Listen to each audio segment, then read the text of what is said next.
구속사와 언약 네 번째 시간이고요. 아브라함 언약 첫 번째 시간입니다. 오늘은 아브라함 언약에 대해서 말씀을 나누도록 하겠습니다.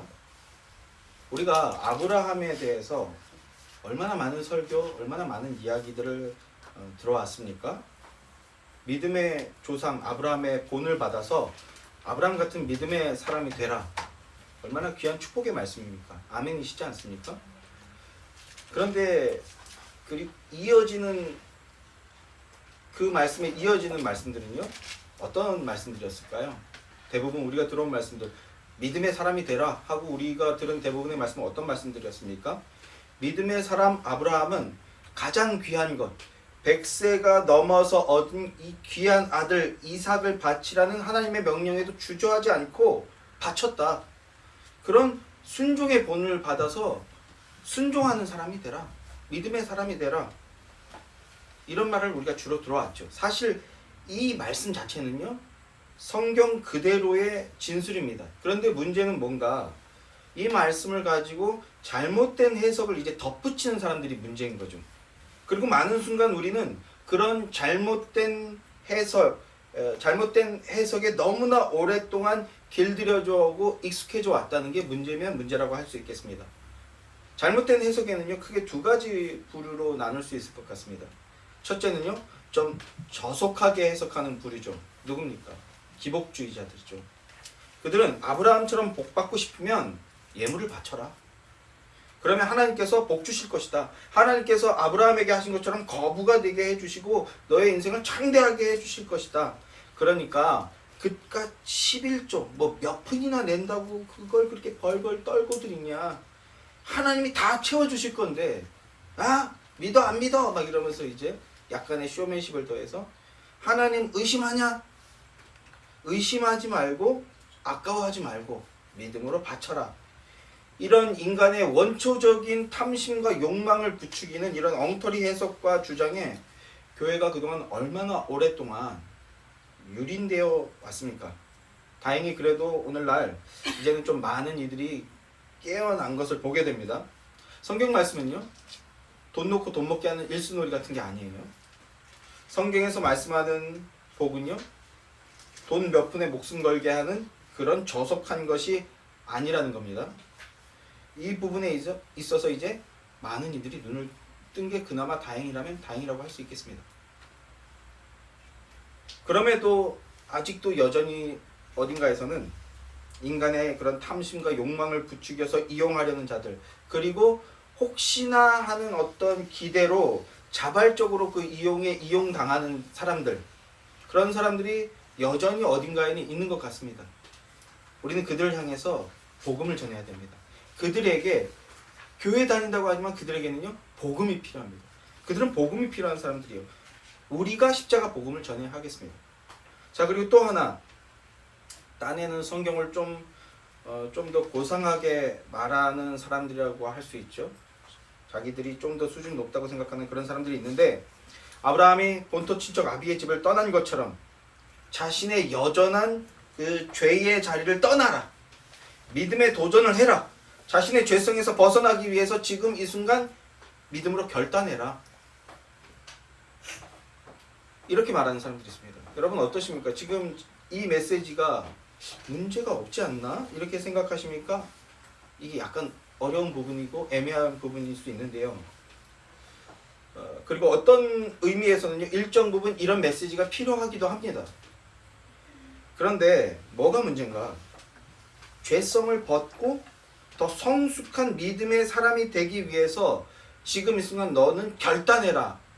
이게 많은 의미가 함유되어 있어요. 그러니까 여기까지만 보고 여기까지만 말한다고 하면 그건 성경을 부족하게 보는 것이라고 할 수 있습니다. 성경을 부족하게 본다는 것은요, 겉만 본다는 거예요. 사도 바울은 겉모습만 유대인인 사람들을 보면서 표면적 유대인이 유대인이 아니고 이면적 유대인이 유대인이다. 진정한 성도다. 그리스도인이다. 이렇게 말했습니다. 무슨 말이냐 하면 성경 말씀, 하나님 말씀의 본의 뭡니까? 정작 하나님의 마음과 하나님의 계획을 제외한 채 오직 인간의 수고와 노력으로서 하나님을 기쁘시게 해드리는 그 믿음의 일들을 이루어내라 라고 이렇게 촉구한다면 그거는 인간의 종교심을 자극하는 행위고요. 인간의 성취욕을 부추기는 것이라는 거예요. 십자가 없이 네가 결단하라고만 한다면 그건 우상숭배인 겁니다. 우리가 또 그런 위험한 시대를 그런 우상숭배의 시대를 우상숭배의 홍수의 시대를 우리가 또 건너왔죠. 아슬아슬하게 잘. 어떤 의미에서는요. 그게 기복주의보다 더 악랄하고 더 죄질이 나쁜 것이라고 할 수 있어요. 더 죄질이 나쁜 것이라고 할 수 있습니다. 우리는 성경을 인간 중심이 아닌 하나님 관점으로 보고 예수 그리스도 중심으로 보자고 하는 겁니다. 그래서 구속사라는 걸 하는 거예요. 구속사를 하는 거예요. 아브라함 역시 믿음의 조상으로서 그가 어떤 순종을 했냐, 우리가 그것을 꼼꼼히 보고 배우자, 이런 식으로 접근하면 그건 다른 복음이 되는 거고요. 기독교가 아닌 게 되는 겁니다. 그게 아니라 아무런 가능성이 없던 인생, 우상숭배하던 인생, 대를 이을 후사가 없는 인생, 그러니까 마른 막대기 같던 인생이었던 아브라함을 하나님께서 찾아내셔서 만나주시고 선택해서 불러주셔서 당신의 사람으로 삼아주셨다 뿐만 아니라 하나님의 백성의 합당한 모습으로 만들어내 주신다 하는 하나님의 구원 역사로 우리는 보아야 한다는 겁니다. 가능성 없던 아브라함을 통해서 구속 역사를 이루신 하나님에 대한 이해와 믿음이 견고해지고, 그런 다음에 이제 적용을 해도 적용을 하는 거죠. 오늘은 아브라함 언약에 대해서 이제 나눌 겁니다. 오늘도 아브라함과 관련된 내용 전반을 이루신 전반을 자세히 꼼꼼히 살펴보는 것이 아니라 언약과 구속사의 측면을 중점적으로 살펴보도록 할 겁니다. 아브라함 창세기 전반에 대해서 지금 꼼꼼하게 강해를 하고 계신 분이 있어요. 구속사 안에서 디아스포라 교회, 우리가 이제 올해 추수감사절에 이제 연합 예배를 드릴 건데, 디아스포라 교회의 김삼영 목사님이 지금 창세기 강해를 하고 있는데 아주 꼼꼼하게 구속사와 언약 안에서 꼼꼼하게 단어 하나도 지금 버리지 않고 다 챙겨서 강해를 하고 있습니다. 저는 이제 구속사와 언약이라는 측면만 깔고 있으니까 그 나머지 부분, 제가 채워드리지 못하는 부분은 먼저 그 영상을 보시면 좋을 것 같아요. 조금 거시기한 것은 1시간 한 5분 10분짜리 설교라는 건데요. 근데 제가 이제 김선영 목사님 개인적으로 이제 저도 이제 열심히 그 설교를 듣거든요. 성도로서 처음부터 끝까지 들으면 끝날 때쯤 되면 마음이 뜨거워져 있어요. 몸이 피곤한데 마음이 막 뜨거워져 있어요. 빈말로 막 쓰는 게 아니라 가슴이 뜨거워지고 예수 그리스도를 아는 지식으로 말미암아 그 생명력으로 뜨거워져서, 그래서 아멘 막 댓글 쓰고 통화하게 되면 설교 공치사하는 게 아니라 마음이 힘을 얻는다, 이런 얘기 나누고 하는데요. 시간 없을 때 1.75배속 혹은 2배속으로 해서 말이 다 들려. 이 딕션이 좋은가 봐요. 그걸 딱 듣고 씻으면서 듣고 준비하면서 듣고 하는데, 그럼 일 나가기 전에 이제 막 힘이 생기거든요. 여러분들 일주일에 한 번씩 이렇게 한 편씩 들으시면 영혼이 단단해지시는 걸 느끼게 될 겁니다. 어쨌든 제가 지금 저는 이제 전반적인 얘기만 하고 객관적인 얘기를 할 것이고, 나머지는 우리 김삼일 목사님, 그리고 좀 더 디테일한 걸 원하시면 김인수 목사님, 이거 세 개 같이 들으면 이제 어마어마한 믿음의 사람으로 성장하게 되는데, 아무도 아멘 안 하는 느낌인데 마음속에서 아멘 하셨을 거라고 믿어요. 제가 오늘 링크를 걸어드리겠습니다. 자, 다시 돌아와서요. 자, 전반적인 것이 아니라 언약과 구속사의 측면을 중점적으로 오늘 함께 살펴보도록 하겠습니다. 자, 먼저 다시 본문 12장 1절부터 3절 말씀을 다시 한번 보시기 바랍니다. 여호와께서 아브라함에게 이르시되 너는 너의 고향과 친척과 아버지 집을 떠나 내가 내게 보여줄 땅으로 가라. 내가 너로 큰 민족을 이루고 내게 복을 주어 내 이름을 창대하게 하리니 너는 복이 될지라. 너를 축복하는 자에게는 내가 복을 내리고 너를 저주하는 자에게는 내가 저주하리니 땅의 모든 족속이 너로 말미암아 복을 얻을 것이니라 하신지라. 아멘. 이 구절에서 우리가 살펴볼 내용은요, 선택교리와 그리고 언약의 내용들입니다. 우리는 흔히 아브라함을 믿음의 조상이라고 부릅니다. 그러나 아브라함이 믿음의 조상이라고 불리우는 데 있어서 사실은 아브라함에게 어떤 믿음의 조상으로 불리울 만한 어떤 근거나 행위가 없어요. 사실은 없습니다. 오히려 아브라함은요, 자기 목숨을 부지하기 위해서 아내 팔아버리기를 주저하지 않는 파렴치한이죠. 그것도 2번이나 그랬어요.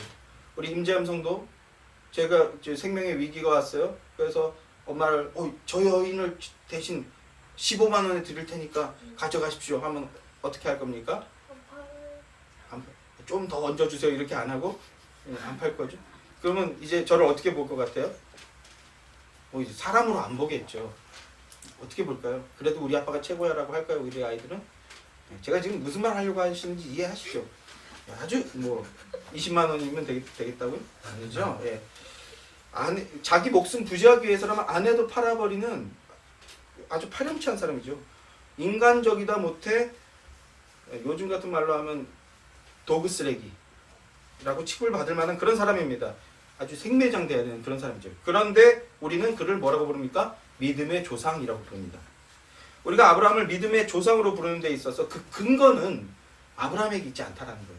그 근거가 어디 있습니까? 하나님께 있다는 거예요. 하나님이 아브라함을 선택하셨어요. 이게 중요한 겁니다. 그게 아브라함의 구원의 근거입니다. 하나님이 아브라함을 선택하셔서 그를 찾아가서 만나주시고 그를 불러주셨기 때문에 그가 구원 얻었고 심지어 믿음의 조상이 된 겁니다. 노아 내러티브에서도 노아는 의인이요 당대의 완전한 자다라고 말씀합니다. 지난 시간에도 말씀드렸듯이 노아가 의인이라고 불리는 데 있어서 노아에게 어떤 근거나 행위가 있었던 것이 아니라 노아가 무슨 특별한 모습을 보여준 것이 근거가 된 것이 아니고 완전한 의이신 하나님께서 노아를 선택하셔서 자신의 사람으로 삼으셨다. 그게 노아의 의의 근거라고요. 마찬가지로 아브라함도 믿음의 조상이라는 칭호를 받게 되고 그리고 구원받게 되는 것은 하나님께서 그를 찾아 선택해 주셨기 때문에 그가 구원을 받았고 그리고 심지어 믿음의 조상이다라고 불리우게 되었다라는 겁니다. 하나님께서 노아나 아브라함을 부르시고 당신의 일꾼으로 선택하신 것은 그러니까 구원받은 것은 그에겐 어떤 근거도 없었다. 이거를 단단히 붙으시기 바래요. 요 싸움이에요. 구속사 싸움은. 아니야. 그래도 네가 뭘 좀 해야지. 아니야. 오직 예수 그리스도에 의하 이 두 싸움이에요. 아브라함에게는 어떤 근거도 없었다. 우리는 그렇게 보아야 되는 겁니다. 인간이 구원 얻기 위해 선행되어야 하는 조건이나 요구되는 조건 같은 건 없습니다. 개혁주의 신학에서는요 이것을 unconditional election 뭡니까? 무조건적 선택이다 라고 말합니다. 에베소서 11장 1절 말씀을 보면요 모든 일을 그의 뜻대로 결정하시는 그의 뜻의 결정대로 일하시는 이의 계획을 따라 우리가 예정을 입어 그 안에서 기업이 되었으니 합니다. 아브라함이 선택된 것은 아브라함이 구원 얻은 것은 전적인 하나님의 결정을 따른 결과다라고 말씀하고 있는 거예요. 아무런 값 없이 아무런 조건 없이 오직 하나님의 선택하심을 따른 결과다. 자 여기서 아브라함 언약에서의 핵심적인 내용은 조건이 없이 이루어진 것이다 라는 거예요. 다음 주에 좀 더 살피겠지만 조건 없는 언약이다 라는 내용입니다. 그 선택하심의 원인이 무엇인가? 바로 우리 주님의 사랑입니다. 우리 주님의 사랑. 오늘날 우리도 이걸 반드시 단단하게 붙들고 기억해야 되는 거예요. 만약에 언약이라는 어떤 조형물이 있다라고 가정했을 때 그 조형물의 원재료는 뭔가 또는 그 조형물의 밑바탕에 깔려있는 전제된 것이 무엇인가? 언약의 밑바탕. 그것은 바로 하나님의 무한한 사랑입니다. 우리를 향한 하나님의 무한한 사랑하심. 하나님의 값없이 베풀어 주시는 무한한 사랑. 이게 헤세드의 내용이거든요. 요한일서 4장 10절 말씀을 보면 사랑은 여기 있으니 우리가 하나님을 사랑한 것이 아니요 하나님이 우리를 사랑하사 우리 죄를 속하기 위하여 화목제물로 그 아들을 보내셨습니다. 하나님의 사랑이 아브라함을 부르고 구원한 것입니다. 하나님의 사랑이 없으면 언약이 체결되기는커녕 언약이 존재 자체가 불가능합니다. 우리의 죄성 때문에 언약이 성립될 수가 없어요. 그런데 하나님은 찾아와서 만나주시고 언약을 체결해 주시는 거예요. 아브라함 내러티브를 통해서 좀 더 선명하게 드러나는 사실은 구원받을 자격과 근거가 없는 존재를 하나님이 선택하셔서 구원하시고 그에 합당한 모습으로 만들어 나가신다라는 겁니다. 다시 한번요. 아브라함 내러티브와 아브라함 언약 안에 있는 그 중요한 그 내용은 근거가 없다라는 거예요. 아브라함 편에는 하나님의 선택이 중요하다는 겁니다. 하나님 선택하셔서 구원하시고 끝나는 게 아니라 그의 합당한 언약 체결 대상자의 합당한 모습으로 하나님께서 아브라함을 다듬어서 만들어 나가신다라는 내용입니다. 호세아 14장 4절 말씀을 보면 이렇게 말씀해요. 내가 그들의 반역을 고치고 기쁘게 그들을 사랑하리니 이렇게 말씀해요. 내가 하나님께서 우리를 사랑하시는데 기쁘게 사랑하신다는 거예요. 반역한 자들을 기쁘게 사랑하는 그 가운데서 고쳐나가시겠다라고 말씀합니다. 그게 아브라함의 인생이고 그리고 성도의 모습이고 교회의 삶인 거예요. 우리의 구원이 역시 마찬가지라는 겁니다. 우리에게 뭔가 근거가 있는 것이 아니라 우리가 예수 그리스도를 믿는 구원의 믿음을 가지고 부족하지만 하나님을 구주로 고백하는 신앙생활을 하고 있다고 한다면 그것은 하나님이 우리를 사랑하시기 때문에 우리를 선택하셔서 불러주신 결과라는 거예요.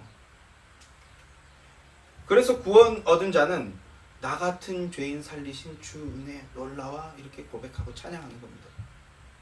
그 선택의 밑바탕에는 우리를 향한 여러분을 향한 하나님의 사랑하심이 있었다라는 것을 기억하시기 바랍니다.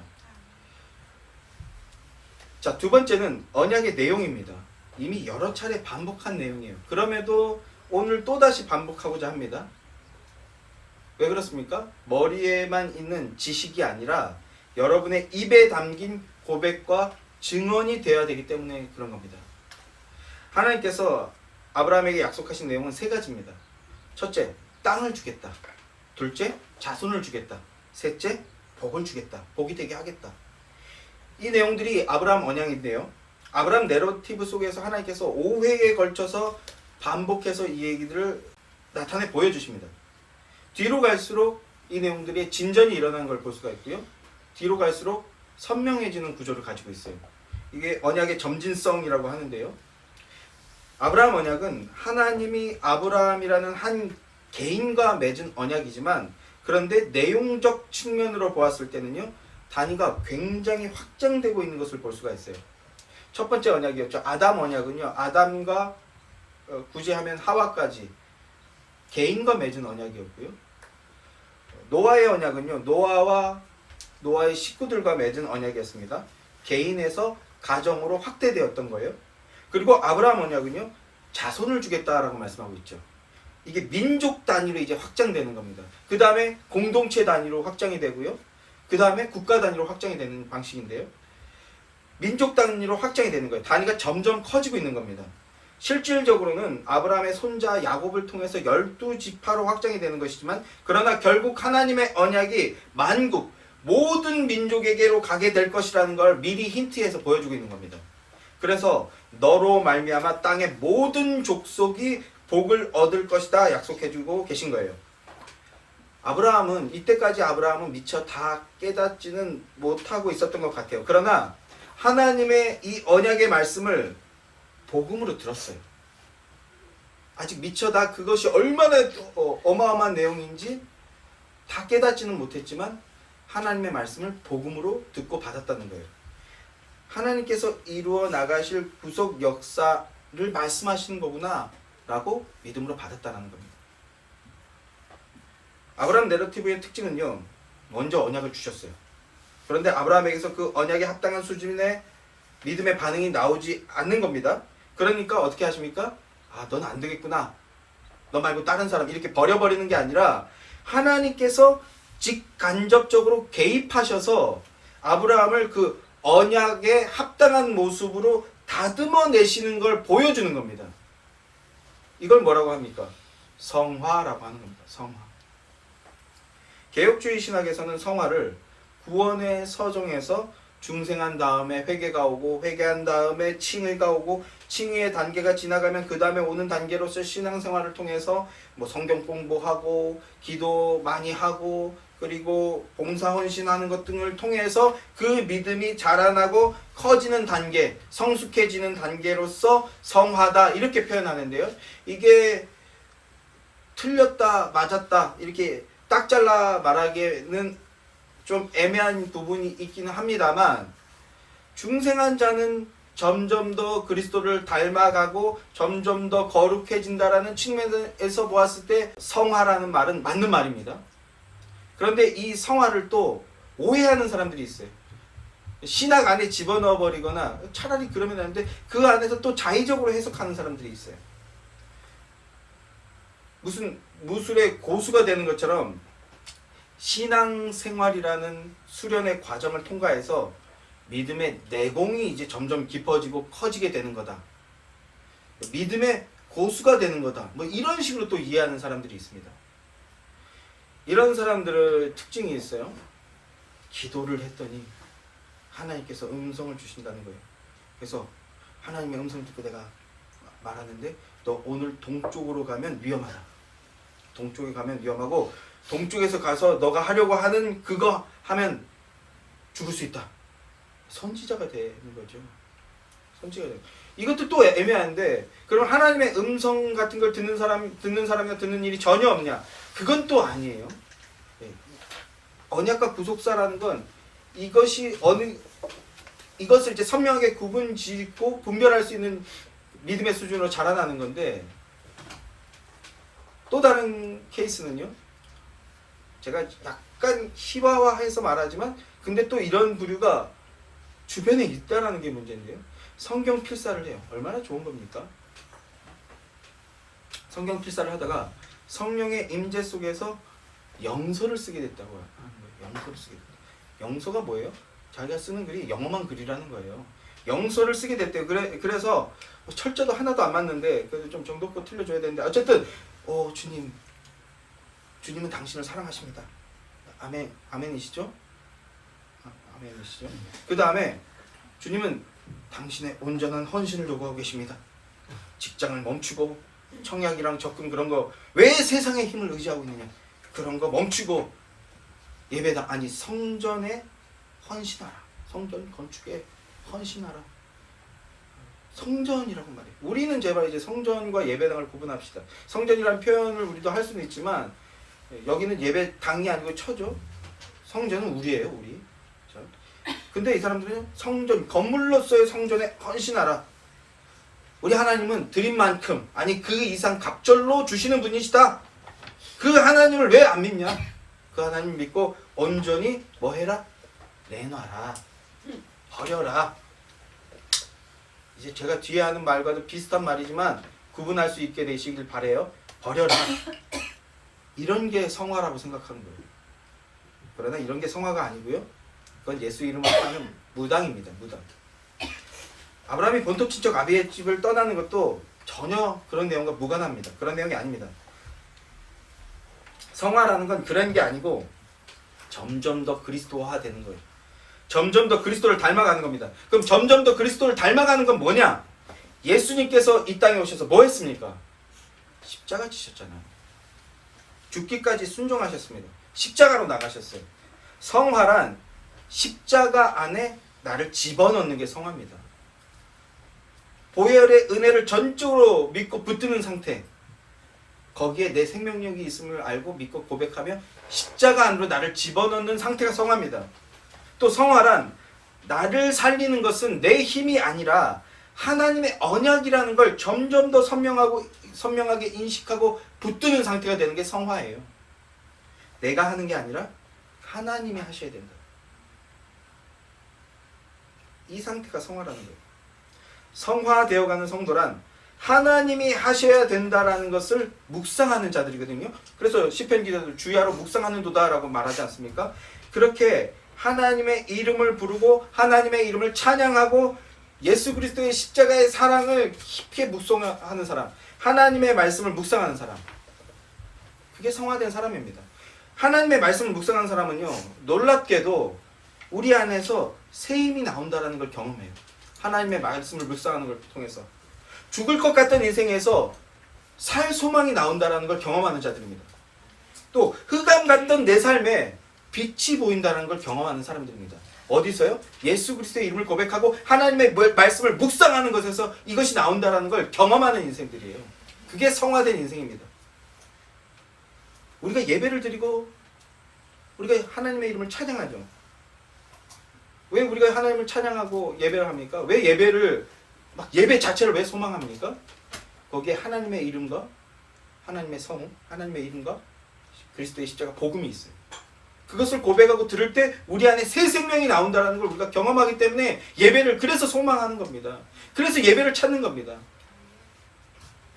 저처럼 이렇게 부족한 설교더라도 우리를 향한 주님의 일하심과 그리고 우리를 향한 하나님의 사랑하심을 우리가 귀로 들을 때 우리 마음에 그 영혼이 솟게 되는 걸 우리가 경험하게 되는 겁니다.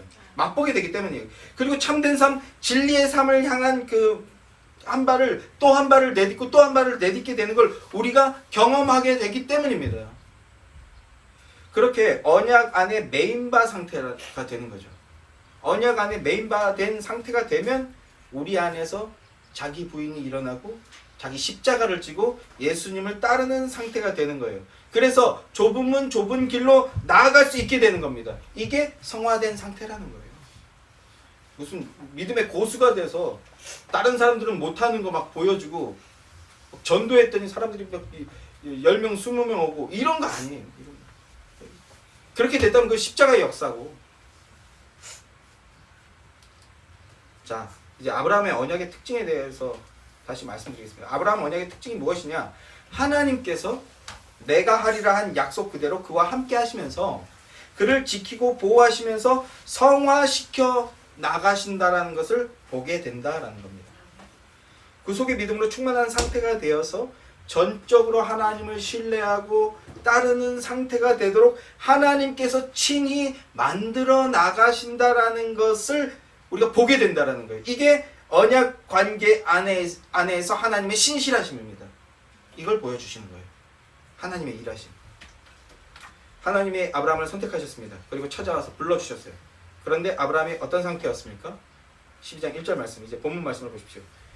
12장 1절 말씀. 여호와께서 아브라함에게 이르시되 너는 너의 고향과 친척과 아버지의 집을 떠나 내가 내게 보여줄 땅으로 가라.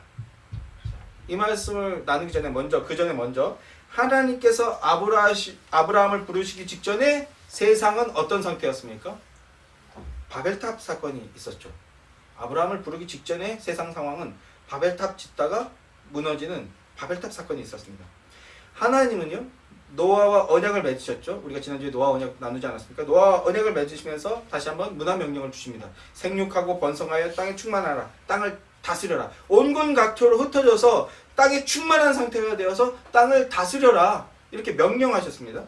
그런데 다시 인구가 불어나기 시작하자 세상 사람들이 어떻게 했습니까? 하나님의 명령을 거역했어요. 하나님의 명령을 무시하고 믿음의 삶을 살지 않고 온갖 각처로 흩어져라고 했는데 흩어지지 않고 어떻게 했습니까? 시날 평지라는 땅에 모여서 바벨탑을 쌓았습니다. 이 사건은 하나님과 같이 되어보겠다는 교만함으로써 하나님의 명령을 거스르는 하나님 나라의 반역 사건이었어요. 그리고 하나님의 언약, 내가 다시는 물로 너희를 심판하지 않겠다, 너희를 보존하겠다 하는 하나님의 언약을 믿지 않는 불신앙의 사건이었습니다. 그들은 우리가 성읍과 탑을 건설해서 그 탑 꼭대기를 하늘에 닿게 하여 우리 이름을 내고 온 지면에서 흩어짐을 면하자, 이렇게 너스레를 떨듯이 하면서 하나님께 대항했습니다. 그러나 결국 하나님께서 많은 거 안 하셨어요. 뭐 하셨습니까? 언어 하나 흩어버리셨어요. 언어 하나 흩어버리시자 그것으로 통해서 스스로 자멸하여서 온 지면에 흩어지게 되어버렸죠. 하나님의 계획은 너희 힘과 뜻으로 되는 게 아니라, 너희 계획과 능력으로 되는 것이 아니라 다 그리스도 예수 안에서 통일되어지게 하려고 하는 것이야 라고 에베소서에서 말씀하고 있습니다. 그리스도 예수 안에서 통일되게 하는 것이다 라고요. 그래서 하나님께서 이런 세상의 죄악이 관영한 상태에서 내놓으신 대안이 무엇입니까? 그게 바로 아브라함을 부르는 거였어요.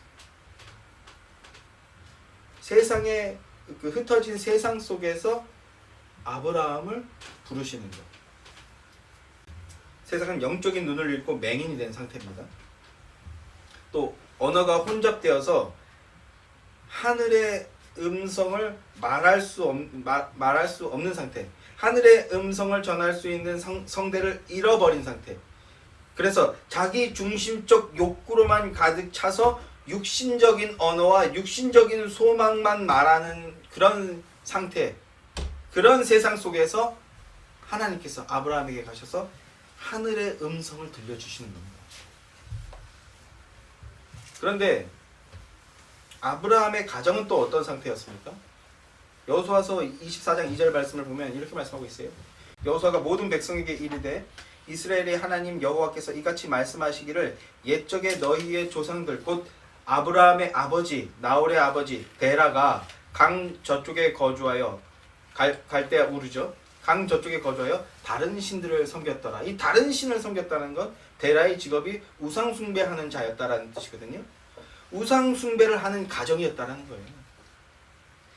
그러니까 12장 1절의 말씀을 구속사적 측면으로 연속하여서 보았을 때 여호와께서 아브라함에게 이르시되 너는 너의 고향과 친척과 아버지의 집을 떠나 내가 내게 보여줄 땅으로 가라 하는 이 말씀, 이렇게 하는 것은 아브라함의 상태는 땅을 의지하고 땅을 섬기던 인생이었다라는 거예요. 그런데 그 땅을 의지하고 섬기던 그 인생의 뿌리를 송두리째 지금 뽑아버리라고 말씀하고 있는 겁니다. 뿌리를 송두리째 뽑고 새롭게 출발하라는 말씀인 거예요. 얼마나 어마어마하고 얼마나 복잡한 명령입니까? 창세기 4장에서 가인을 농사하는 자다라고 말씀하죠. 여기서 농사하는 자라는 것은 아바드라는 단어라고 말씀을 드렸어요. 아바드는 단순히 농사꾼을 말하는 게 아니라 땅을 섬기는 자, 땅을 의지하는 자, 땅을 힘삼아 사는 자, 즉 땅의 노예가 된 자라는 의미다라는 말씀을 드렸었습니다.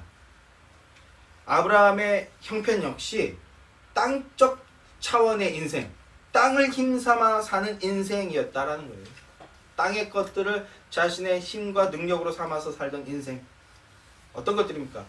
고향 땅 안에 있는 많은 가족들, 그리고 재산들, 이게 다 지지 기반들 아닙니까? 오늘날 우리에게도 이런 것들은 힘과 안전의 근거가 되는 것들이죠. 우리가 안전으로 삼고 힘으로 삼는 것들. 오늘날 우리도요, 이런 것들이 없으면 불안합니다. 두렵습니다. 반대로 이런 것들이 풍족하게 있으면요, 안전하다고 여기고요, 힘으로 여기고요, 그래서 다른 사람들보다 내가 더 훨씬 높은 존재다라고 여기며 권력을 부리려고 합니다. 그런데 여기서 한 가지 첨언하자면, 오해하지 마실 것은요, 그러면 예수 믿는 사람들, 그리스도인은 가난해야 되는가? 청빈해야 되는가? 이런 뜻이 아니에요. 또 반대로 부동산, 자본가들은 악한 존재들이다, 물리치어야 되는 존재들이다, 이런 말은 더더욱 아닙니다. 이 땅을 힘삼는 것에는 영원한 생명과 영원한 생명에서 오는 소망이 없다라는 거예요. 아브라함은 지금 그 복음을 접하고 있는 것이고 드러내고 있다는 겁니다. 세상에 많은 사람들이 절대적으로 붙들고자 하는 것들, 그런데 하나님께서 그 힘의 근원으로 여겨지는 것들을 송두리째 지금 뽑아버리라고 명령하고 계신 거예요. 이건 사실 죽으라는 말처럼 들리는 거죠. 그런데 아브라함은요, 죽으라는 말로 듣지 않고요, 심판과 저주로 듣지 않고 생명의 말로 들은 겁니다. 복음으로 들은 겁니다. 아브라함에게는 구원의 근거가 전혀 없다, 오히려 불가능한 모습이다. 그런 아브라함에게 하나님이 찾아오셔서 내가 너에게 자손을 주겠다, 그리고 네가 힘으로 삼고 안전으로 여기는 그런 땅 말고 진정한 땅을 주겠다, 이렇게 복음을 선포해 주셨던 거예요. 주님이 아브라함에게 주신 복음, 첫째, 땅입니다. 땅을 주겠다. 어디인지는 12장 1절 3절 문맥에서는 그 땅이 어디인지 아직 말씀하지 않으셨어요. 일단 떠나라고 말씀합니다. 그냥 떠나라고 하셔요. 그래서 히브리서 기자의 저 유명한 말씀, 11장 8절 말씀, 믿음으로 아브라함은 부르심을 받을 때 순종하여 장래에 유업으로 받을 땅을 나아갈새 갈 바를 알지 못하고 나아갔으며, 이렇게 말합니다. 그래서 네가 지금 갈 길이 어딘지 모르니 일단 떠나라, 두려워하지 말고 믿음으로 나가라, 이런 설교 우리가 많이 듣지 않았습니까? 어딘지 땅도 일러주지 않으면서 일단 떠나라고 하셨어요. 그런데 어떻게 했습니까? 아브라함이 순종했어요. 순종했습니다. 복음의 반응을 나타낸 겁니다. 복음에 대해서. 그럼 어떻게 그게 가능했을까요? 저는 이렇게 생각합니다. 아브라함에게 두 가지의 근원적인 고민이 있었다. 아브라함 마음 안에 두 개의 근원적인 고민이 있었던 것 같다라고 저는 생각합니다. 하나는요, 땅의 문제인데 뭡니까? 안식할 처소가 없다라는 걸 느끼고 있었다는 거예요. 이 땅에서는 내가 안식할 곳이 없다. 그리고 또 하나는 자손의 문제죠. 예나 지금이나 대가 끊어진다는 건 무슨 뜻입니까? 죽음을 의미하는 겁니다. 자손의 문제, 죽음에 대한 문제였던 거예요. 아브라함에게 안식과 죽음, 이 두 문제에 대한 고민이 있었던 것 같습니다. 그런 아브라함에게 하나님께서 땅과 자손을 주겠다, 이렇게 말씀하셨어요. 그야말로 기쁜 소식, 복된 소식 그 자체인 거죠. 아브라함에게 약속하신 땅은 어떤 땅입니까? 우리가 결론적으로서 그 땅은 가나안 땅이라는 것을 우리는 알고 있고요. 뿐만 아니라 그 가나안 땅조차도 진짜가 아니고, 가나안 땅을 통해서 말씀하시고자 했던 진정한 땅은 이 세상의 땅이 아니라 영원한 안식과 평안을 주는 곳, 어디입니까? 새 하늘과 새 땅을 예표하는 것이었다라는 걸 우리는 이제 알고 있어요.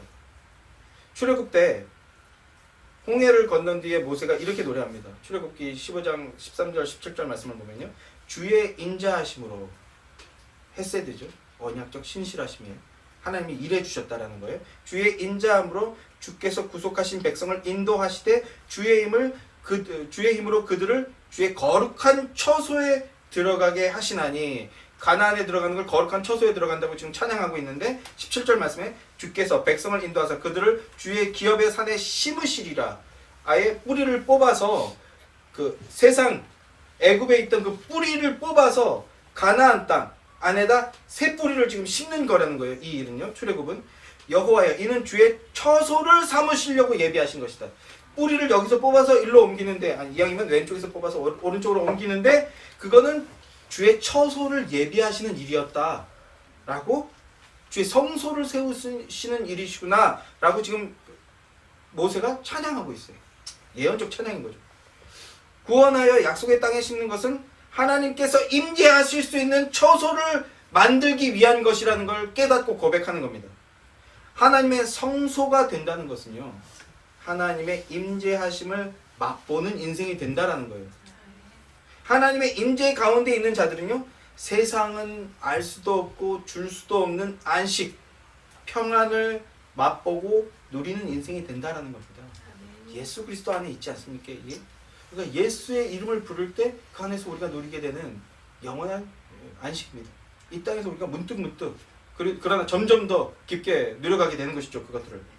성육신 하신 예수님은 또 이렇게 말씀하셨어요. 요한복음 14장 2절 말씀에서 내 아버지 집에 거할 곳이 많도다. 그렇지 않으면 내가 너희에게 일렀으리라. 내가 너희를 위하여 거처, 초소를 예비하러 가노니 가서 너희를 위하여 거처를 예비하면 내가 다시 와서 너희를 내게로 영접하여, 이제 부활 승천하신 다음에 얘기하니까 나 있는 곳에 너희도 있게 하리라. 이 처소는 일단 예수 안으로 들어오는 안식을 얘기하지만, 그것뿐만 아니라 영원한 새하늘과 새 땅을 내가 예비해놨다. 거기까지 가는 것이다. 그 안식을 내가 너에게 주는 것이다. 이 말씀을 하고 있는 거라고요. 예수님 안에 있을 때 우리는 안식을 누리고, 부활 승천하셔서 보좌 우편에 자정하신 예수님이 그곳에 계신데, 거기에 우리가 함께하여서 참되고 영원한 안식을 우리도 누리게 될 것이다. 예수님께서 친히 이렇게 말씀하셨어요. 신앙생활이라는 것은요, 이 안식을 여기서 누리면서 그 영원한 안식을 향해서 나아가는 게 신앙생활이라는 겁니다. 이게 성화고요. 하나님께서 아브라함에게 땅을 약속하셨다는 것은요, 그 안식을 주겠다라는 걸 약속하신 거예요. 아브라함이 그 복음을 들은 겁니다. 그래서 아브라함이 무엇을 유업으로 남겼습니까? 무엇을 마지막 유산으로 남겼어요? 막벨라고를 남겼잖아요. 우리가 안식할 처소는 여기가 아니라 영원한 하늘나라. 너희는 그것을 기억하고 너희는 그것을 자손 대대로 증거해야 돼. 그 상징으로서 막벨라고를 남겨놨다고. 자, 12장의 문맥에서는요, 아브라함에게서 아직 희미합니다. 그러나 복음을 듣고 복음에 반응하기 시작한 겁니다. 믿음의 조상으로 불리울 만한 일을 한 것입니다. 주님이 아브라함에게 주신 복음 두 번째는요, 자손을 주겠다입니다. 2절 말씀을 보면 내가 너로 큰 민족을 이루게 하겠다 하십니다. 아브라함은 자식이 없는 상태였어요. 자식이 하나도 없는데 많은 민족을 주시겠대요. 그럼 뭡니까? 천리키터 한 걸음부터라고 일단 한 명을 주셔야 돼요. 일단 한 명을 낳아야 됩니다. 그래야 큰 민족을 이룰 수 있게 되는 거죠. 이후에 이어지는 내러티브를 통해서 아주 극적인 전개로서 우리가 기쁨의 웃음을 짓게 하는 아들 이삭을 얻게 되었다, 낳게 되었다는 걸 우리가 이미 이 내용을 알고 있죠. 우리는 이미 그 내용을 알고 있어요. 그러나 자손의 핵심은 그 이삭이 아니라 여자의 후손이 아브라함의 계보를 통해서 오게 된다 하는 것도 우리가 이미 많이 말씀드렸습니다. 한 자손이 있으니 바로 그리스도라. 이제 다음 주에 그 내용에 대해서 다시 소상히 살펴볼 것인데, 이어지는 15장 언약 체결식을 통해서 하나님은 그 복음을 선명하게 드러내 보여주십니다. 아브라함에게 그리고 우리에게까지 복음을 보여주시는 거예요. 여자의 후손을 통해서 이 번성하게 되는 이 번성은 하나님 나라의 번성입니다. 영적인 후손들의 번성이라는 거예요. 아브라함이 하나님께로부터 복을 받았다는 것은요, 예수 그리스도로 말미암아 얻게 되는 영생의 복을 얻게 되었다라는 거예요. 이걸 뭐 돈 많이 벌게 됐다, 거부가 되게 되었다, 이런 1차원적인 것으로 끝나서는 안 된다는 것이죠. 아브라함이 구원을 얻어 하나님의 자녀가 되고 믿음의 조상이 될 수 있었던 것은 오직 예수의 의, 예수 그리스도의 의에 있었던 겁니다. 성도란 이 고백에 단단하게 매어진 자예요. 하나님 나라의 백성이 되고 영원한 안식에 들어갈 수 있는 유일한 방법, 그것은 하나님의 의가 덧입혀지는 겁니다. 하나님의 의가 될 수 있는 유일한 길은 오직 예수 그리스도를 믿는 것뿐임을 아브라함을 통해서 우리에게 이미 말씀해 주고 계시던 겁니다. 예수 그리스도의 의가 아브라함의 구원의 근거였고요. 그리고 오늘날 우리에게도 우리 구원의 유일한 근거입니다. 예수 그리스도의 대속을 믿음으로써 예수의 의가 충만한 믿음의 사람들이 되시기를 주님의 이름으로 축원합니다. 말씀을 맺겠습니다. 내가 하리라 말씀하신 하나님께서 아브라함과의 언약과 그의 인생을 통해 하나님께서 그 일들을 반드시 이루어 내고야 마신다 하는 것을 우리가 지금 보고 있습니다. 그리고 다음 주 이어지는 아브라함의 인생과 그 언약 체결식을 통해서 더욱 선명하게 이제 보게 되는 거예요. 결론적으로 그 과정은 철저하게 자기 자신에 대한 신뢰를 가지고 있던 그 인생이, 그 신뢰가 무너져가는 과정을 보여주는 거예요. 내가 힘삼고 내가 안전이라고 여기던 모든 것들이 결국은 말라 비틀어질 무화과 나무 잎이라는 것을 깨닫게 되는 과정이라는 겁니다. 그런데 동시에 우리 하나님은 언약에 철저하시고 신실하신 분이심을 알게 되고 경험하게 되는 과정입니다. 결국 하나님만 의지하고 하나님만 붙드는 거예요. 여러분이 신앙생활 하다가 절망하는 거예요. 그래서 그 입을 통해서 천부여 의지 없으니 손들고 옵니다. 주 나를 박대하시면 나 어이할까? 나는 오직 예수 그리스도의 의만 필요합니다. 당신의 역사가 나는 필요합니다.